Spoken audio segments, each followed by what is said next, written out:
Batman looked a little out of focus there. We're going to start off this next hour with my monologue, which I was not able to do in the first hour.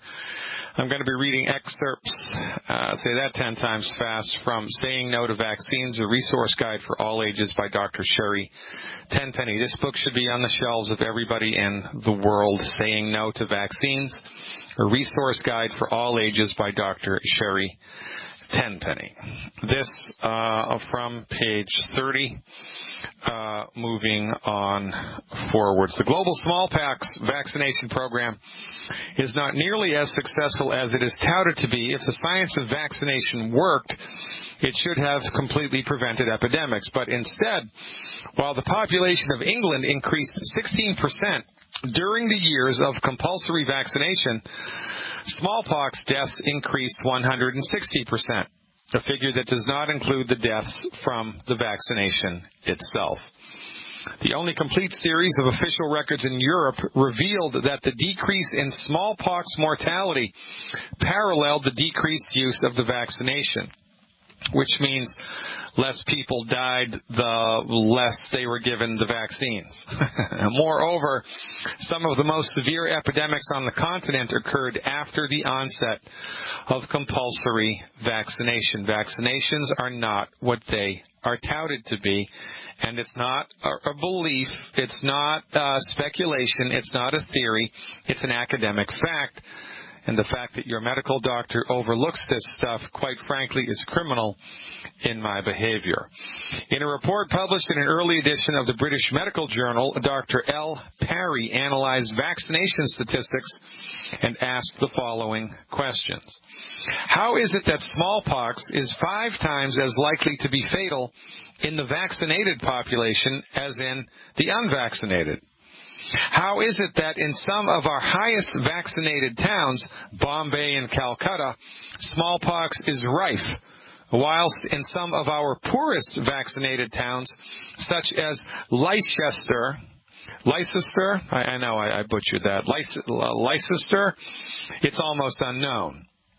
How is it that something like 80% of the cases admitted into the Metropolitan Asylums Board smallpox hospitals have been vaccinated, whilst only 20% have not been vaccinated? You would think it would be the other way around. That from the British Medical Journal, by the way.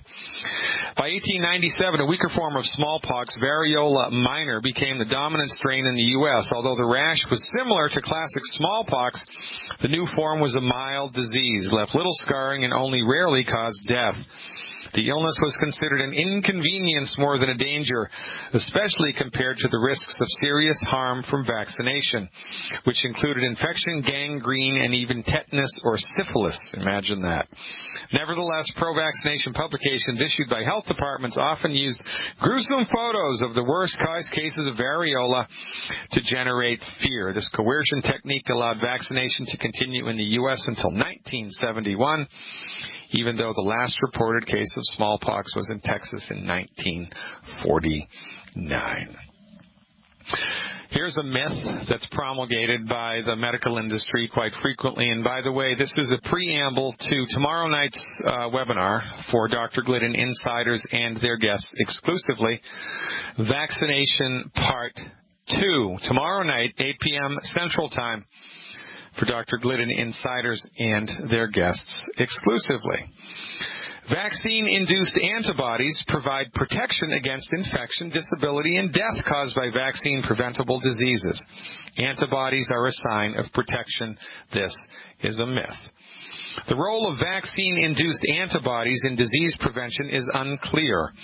A new vaccine is developed with the intent of stimulating the immune system to produce a protective antibody. Physicians believe that the presence of an antibody is proof of immunity and protection from the illness.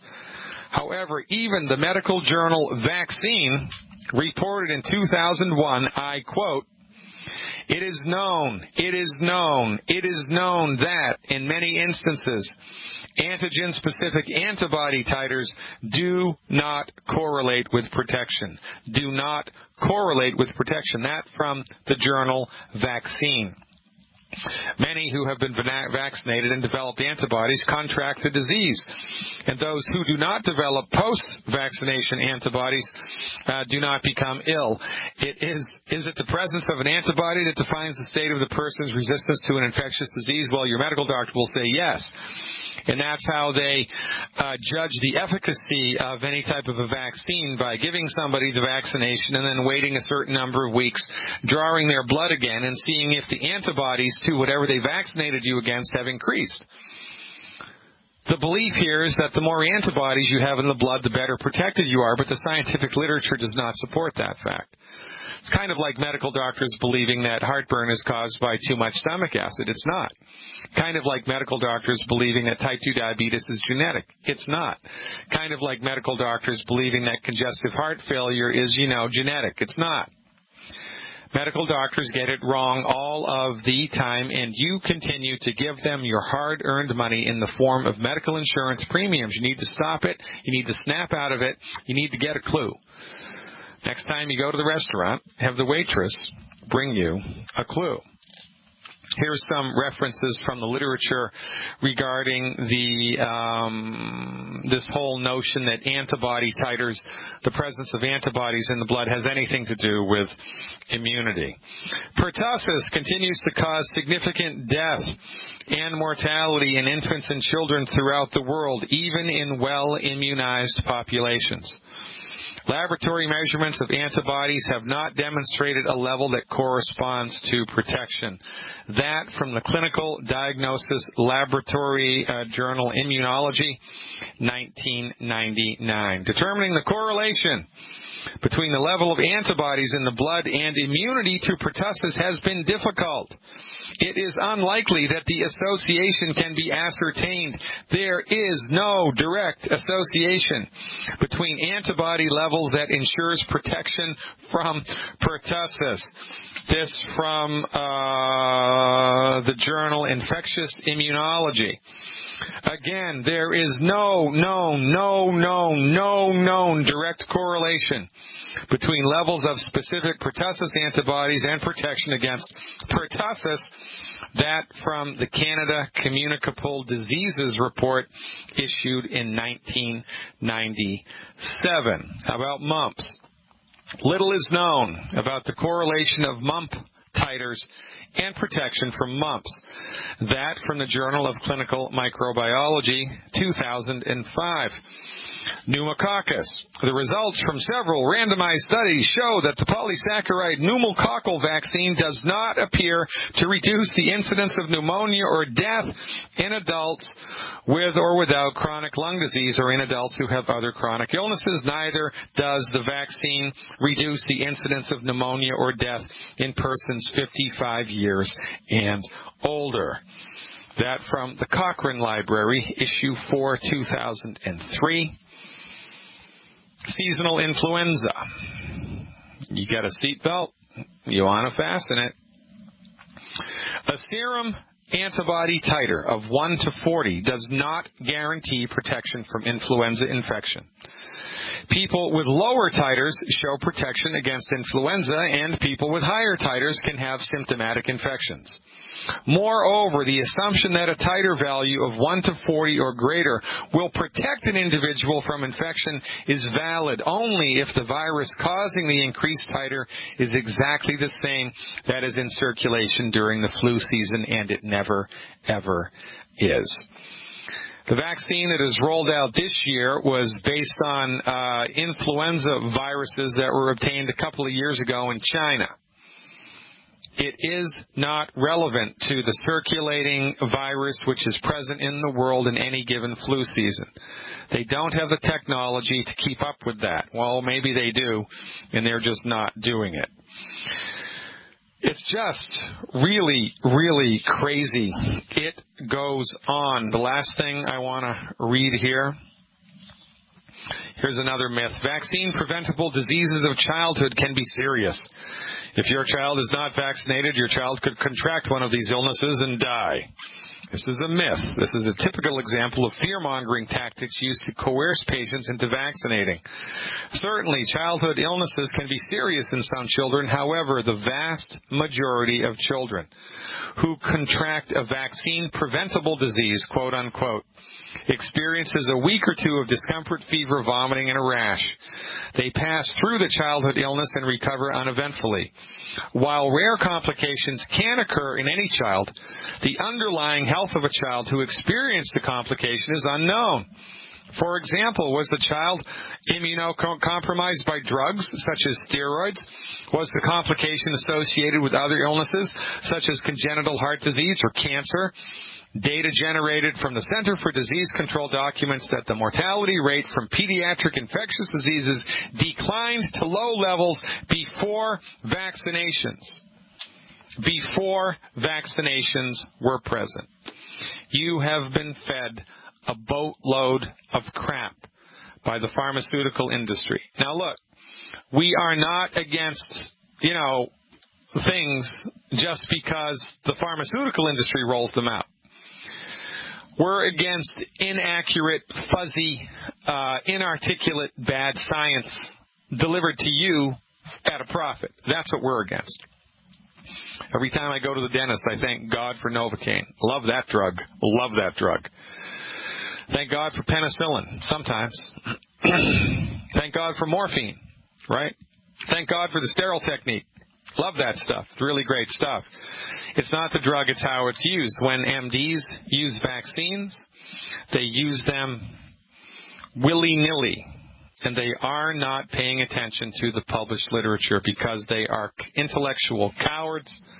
They do not want to step outside of their comfort zone, and they'd rather just do what their colleagues have always done, just stay inside the fold. It's a herd mentality, rather than actually pick up a book and do some learning. I mean, all of the stuff that I talked about here, and there is so much more, was published in mainstream vaccination medical journals. It wasn't as if they had to hunt and peck for this stuff. It's right in front of their face. But, when it goes against their conventional wisdom, they ignore it. It's crazy, man. Crazy, crazy, crazy. We've got new people coming into the chat room all of the time. People sick and tired of being sick and tired. People sick and tired of just being strung along by their MDs, paying gobs and gobs and gods of money for nothing. Nothing. Well, they do get something for their money. They get ineffective, dangerous, expensive medical strategies, the intention of which are not to fix the flippin' problem, but to manage it. Let's go to Bonnie in Wisconsin and see what she has to say. Hey, Bonnie, thanks for the call. You are live. Oh, thank you, Dr. Glidden, for taking my call. This is to update you. This is about the urinary tract infection. Okay. With the bleeding,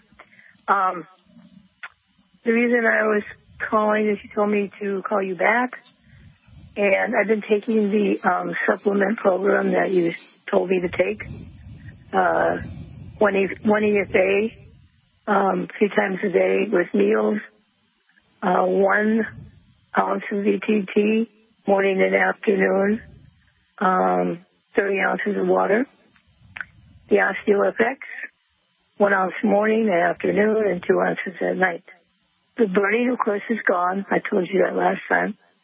But there's still some bleeding, and today it's like a light to clear, but it does get light to medium. Now, I'm over my menstruation cycle. I haven't done it in a long time. So I'm wondering why this bleeding is going on. Part of the infection, I don't know.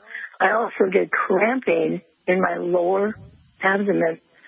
Now, I to comfort myself, I sometimes lay on the heating pad, or I kind of rock back and forth a little bit, Yeah. They're like menstruation cramps, but I've never had cramps like this. It was just a little bit, and then I got it, and I was over it. All right. Well, the most stronger. Okay, so the most common cause of this, and, a little bit of extracurricular blood where there shouldn't be, are both lacks of calcium and magnesium, with the lion's share of being calcium here. So my recommendation to you given this set of symptoms, would be simply for, 5 days, double up on the amount of calcium that you're taking and see if the cramping doesn't go away and see if the urine doesn't clear from the blood. That's what I would do if I were you. How much liquid calcium are you taking right now? What you recommended, 1 ounce morning, 1 ounce afternoon, and 2 ounces at night. Okay. And I've been sleeping at night, which I thought that's good. But also, I didn't need to tell you yesterday, I ate breakfast, which was like a half a pancake, which is gluten-free with butter. And then I started sipping on the BTT a little bit, maybe 20 minutes after, and I threw it all up. No, you threw it up? Threw it all up. That's and last week I did it once. But like I say, it's not every day. But when the cramping comes, it's like it comes after I eat maybe. And it's just, like yesterday, I was laying on the bed all day. Just kind of rocking myself back and forth and kind of laying on a heating pad for a while and then. Yeah, well, something's going on here that's not, that's not right. Do you have a chiropractor that you can work with, a chiropractor that you know or that you have any type of relationship with where you live? Not right now. I don't know of any. Well, you need to have one. Yeah, I would find one because you need to have somebody poke around your abdomen and, give you a sense of what's going on here. This could be any number of different things. But when we see strong and persistent symptoms like this and then, you're throwing up into the bargain, then there's something going on in the gut, which is not good. Now what I would do. Go ahead. Okay. I've also experienced some burping and a little gas, which I don't usually do. But it's I think it may be from the product. I'm not sure. Yeah, most probably is. So here's what I would do. I would continue to take everything, but I would stop the Beyond Tangy Tangerine for 3 days. Okay. Stop the Beyond Tangy Tangerine completely for 3 days. See what happens to all of these symptoms. And for goodness sake, I would have a medical professional who's not an MD poke around your abdomen and see whether or not they can give you any diagnostic clues as to what's going on.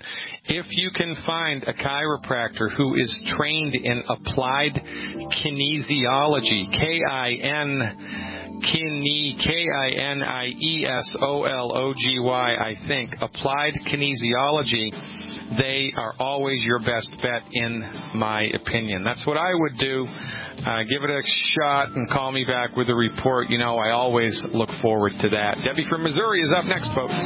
From Manchester, skipping class to call me back. I got to love that type of behavior. Hey, Kate, thanks for the call back. You are live. Hi, Dr. Glidden. All right. My class got canceled. All right. See that? Yeah. That's because the professor was probably, eating gluten for lunch and had an attack, and now they've rushed him to the hospital and they're going to bankrupt him. So, I'm glad you found your way back.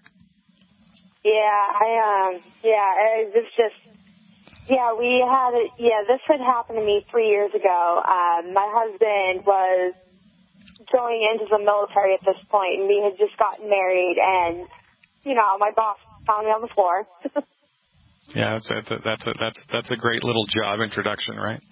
Yeah, it's crazy, and 3 years ago they're like, it's gastritis. Okay, well, what's causing that? So they're just they gave me Pepsid to ease, to stop the bleeding in my stomach. Yeah, so this is nuts, right? So gastritis, that's just fancy schmancy doctor talk for inflammation in the abdomen. You knew you had inflammation in the abdomen when you went in. Yeah, right? That's why I was screaming in horrific pain. Yeah. So it's just crazy. So here's what I would recommend that you do. Because there's a number of things that can cause this. And we need to dial in what that is as accurately as we can, and the MDs are just going to be useless here. However, you live in a college town, right? I actually live in the south end of Ware, but I go to school in Manchester. I'm actually okay, then it's going to be easier than eating a piece of apple pie for you to find a chiropractor trained and licensed in applied kinesiology.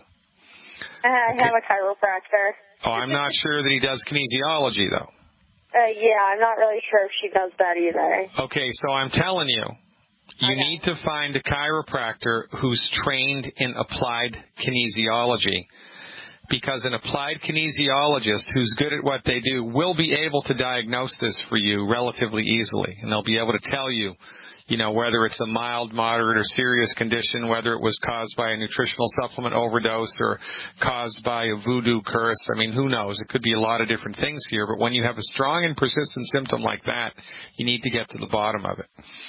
I will tell you off the cuff that a couple of things that cause people to pass out like that spontaneously are dehydration and too much coffee.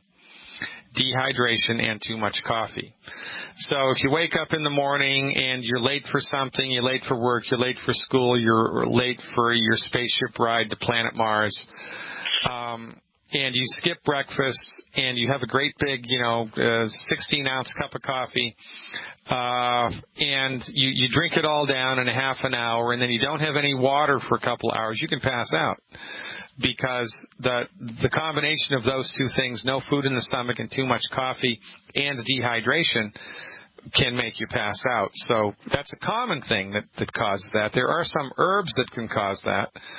Longevity has a product called Cell Shield RTQ that if you take too much of that on an empty stomach with coffee, you're going to pass out. But notwithstanding that, and especially because you have a history of this stuff, Kate, you need to go to a competent physician who has the tools to be able to diagnose this, and I'm telling you, a chiropractor who is trained and certified in applied kinesiology is the person for the job now. So I want you to go to my website, drglidden.com, and right there on the front page, you don't have to log in, you don't have to be an insider, you don't have to do anything. Under the date on the front page of my website, there's a little search box, and I want you to type in Dr. Matt, M-A-T-T-P-E-A-H-L, Dr. Matt Peel, P-E-A-H-L. And that will then hit the search button or the submit button or whatever it is, and it will immediately bring up to you on that page the radio show that I did where I interviewed Dr. Matt Peel, who is a specialist in applied kinesiology. And if you listen to my interview with him, you'll get a better sense of what applied kinesiology is. And we also talk about a couple of websites that you can go to do a search for chiropractors that have been trained in this methodology. And I believe you need to get this diagnosed, toot sweet. And, since the MDs have their heads up. I agree with you. Yeah, I actually have a 14-month-old daughter. Okay, did you name her Dr. Glidden by any stretch of the imagination? Because it's a really good name. Elizabeth. No, her name is Elizabeth Lucia. Well, look, here's what you can do. You can go to the town hall and you can get the name change form, and you can just change your name to Dr. Glidden, and I'll be okay with that. I mean, I'm perfectly fine with that, no problem. So listen, you need to dial this in, okay? So go to the website, Dr. Matt Peel. It'll bring up the radio show that I talked about applied kinesiology with him. Watch that segment. It's free. And then find a chiropractor who's versed in that methodology. And once they tell you what the cause is, call me back, and I'll tell you what to do next. Sound good, Robin Hood? That sounds good to me. All right, Kate, go out there and get your health back, and give me a call back once you've dialed it in. Missouri is up next. Let's go and talk to Debbie and see what's going on with her. Hey, Debbie, thanks for the phone call. You are live. Dr. Glidden, thank you for all you've done, because I've learned so much from you. You're welcome. Anywho, speaking about the vaccines. Oh, no, wait a minute. Christmas is coming up. Yeah. So, Christmas is coming up. Okay. Well, I'll give you something real nice. I like to play golf. Did you know that? I love to play golf. Oh, no, I didn't know that. So maybe some golf for Christmas? Okay. Anywho, vaccines. I had all the childhood diseases, and I was fine. So this vaccine thing is a bunch of, whatever. Yeah, I know. Anyways, And see, this is the thing. When you've been through a normal childhood illness, and you then your immune system is strengthened, and you're in a much better situation than you are if you got vaccinated for whatever it is they were trying to vaccinate you against. It's just a gigantic scam that has no science, or it has some scientific basis, but it's really just fuzzy, old-fashioned, outdated thinking. But the MDs are never going to change their tune because they're intellectual cowards, and we're suffering because of it. No, I've been a practicing nurse for 25 years, so I know they're a bunch of dummies. Well, there you go. And honest to God, if I was elected king of the world, the first thing that I would do is I would put the nurses in charge of the doctors. I would. Yeah. And then everything would change. No kidding. Yeah, me too. Anywho, the reason why I'm calling, I keep saying anywho like an idiot, I have high blood pressure, and I'll give you the list of things that I'm taking. I take tangy tangerine, 2 scoops in the morning and at night, 9 ESAs. I take 6 ounces of calcium a day, either the OsteoFX or the Cal Toddy. I mix it up. I take enzymes before or after meals. I take Ultimate Daily Tabs, 9 a day, Selenium, 8 a day, Sweeties, 8 a day, sometimes up to 15. I fixed my diabetes. I was having fasting blood sugar of 300. Now it's 140, so that's okay. I don't do the 10 bad foods, and I still have high blood pressure and have to take 8 or 10 blood pressure pills a day just to get it to 140 over 8. Okay, so how long have you been doing longevity? 7 months. And how long did it take the blood sugar issue to resolve? 6 months. All right. And how long have you been diagnosed with high blood pressure? 10 years, 15. Okay, so it's going to take probably 12 months. And this is... this is totally I'm going by the seat of my pants here. The old-time naturopath said that it takes approximately 1 month for every year that you've had the problem to get on the other side of it. You've had this for 15 years, so that's, 15 months, but longevity will speed that up. So I'm going to guess you're just going to need to maintain the discipline here for a little while longer, and then all of the chickens are going to come home to roost. And what will happen, I will tell you what will happen eventually, because we see this all of the time. And it also makes sense, right? I mean, these things have to make sense because we are hanging out in the scientific zone. I mean, that's what naturopathic medicine is all about, marrying the scientific method with non-drug therapeutics. So what happens is, your body's been just tricked out, man.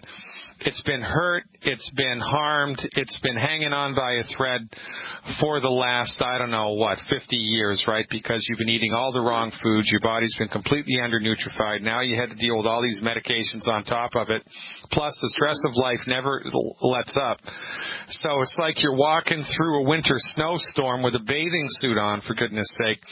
That you're just not prepared to handle the stress of life because you're doing all the wrong things because you took the wrong dog to the hunt medically, right? So as you get a clue and you adjust your diet and you get on board with the nutritional supplements, things start to come around.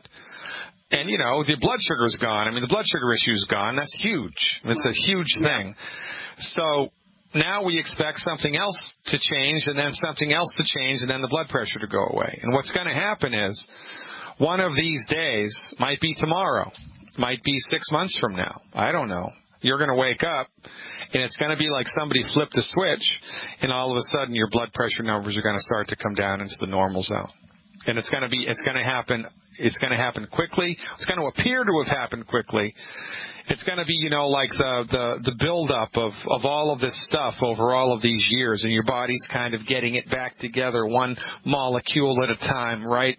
And then all of a sudden, the plane takes off, and it's 3,000 feet in the air in 10 seconds. And so you just need to maintain the discipline here and lean on your experience to date to give you inspiration to maintain the discipline.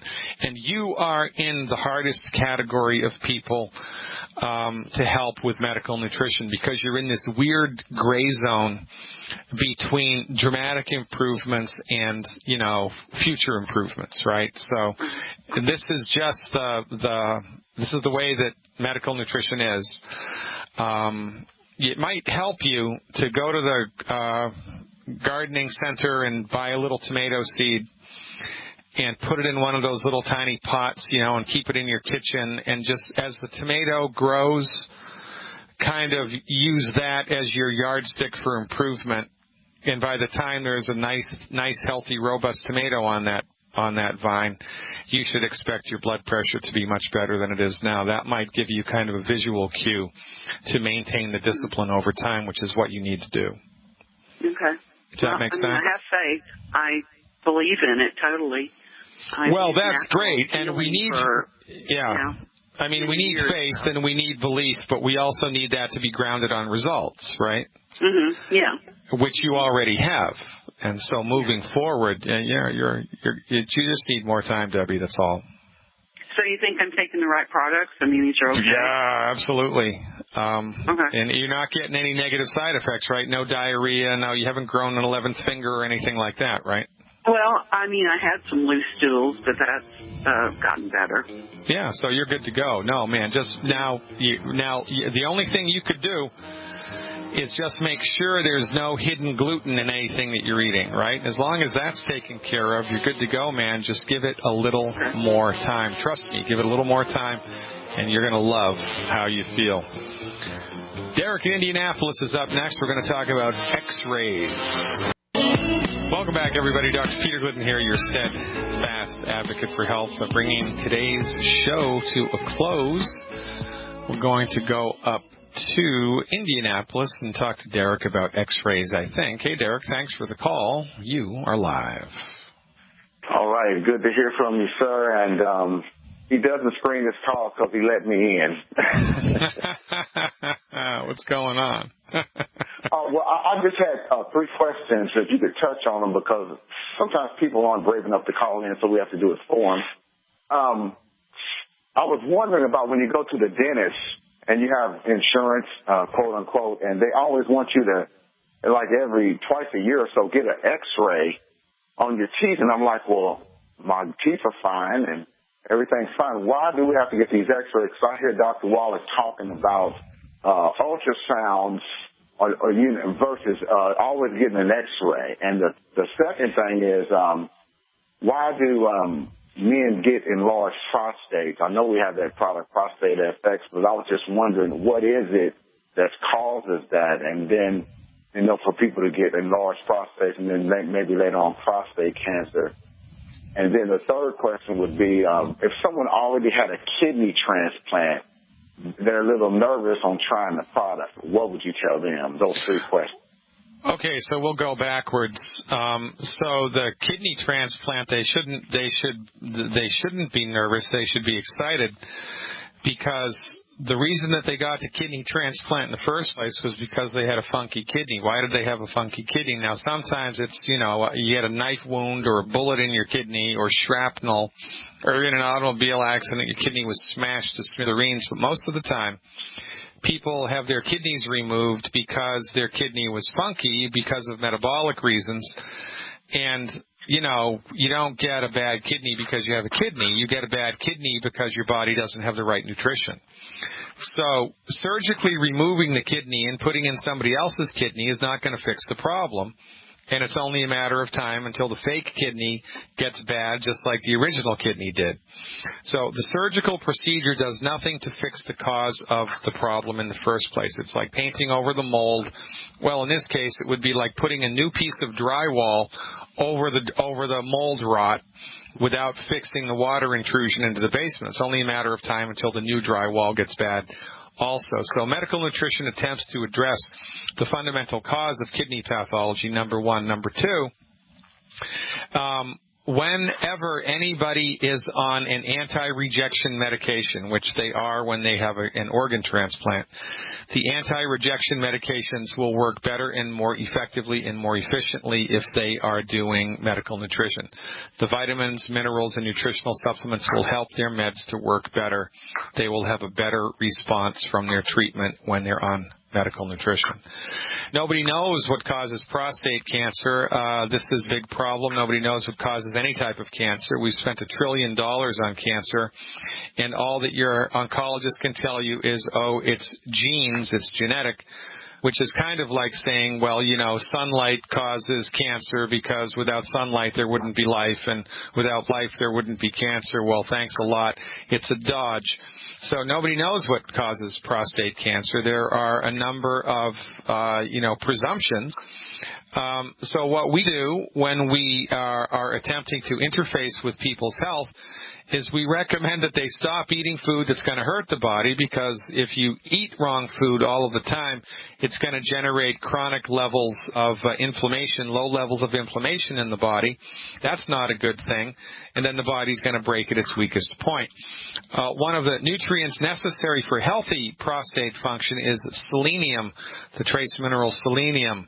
So whenever we see somebody up against the wall with a prostate condition, in order to help support prostate health, we recommend that they take more selenium. And as far as x-rays are concerned, that's a really complicated situation. The general recommendation for exposure to x-rays is not to exceed a qualification called a REM, 5 REMs a year, R-E-M, 5 REMs a year, or RAD, sometimes it's called a RAD, 5 RADs a year. But quite frankly, medical doctors who give you x-rays all of the time are playing with your health. And if they weren't bad for you, then why do they scurry out of the room when they turn the switch on? I recommend as few x-rays as is possible, but in the literature right now, the recommendation is nobody should have more x-rays per year than gives them 5 RADs or 5 REMs a year. It's kind of a complicated subject. I should probably do an entire webinar on it. I appreciate your trust and your commitment to the cause. Ladies and gentlemen, God willing and the creek don't rise, I'll see you tomorrow. Live long.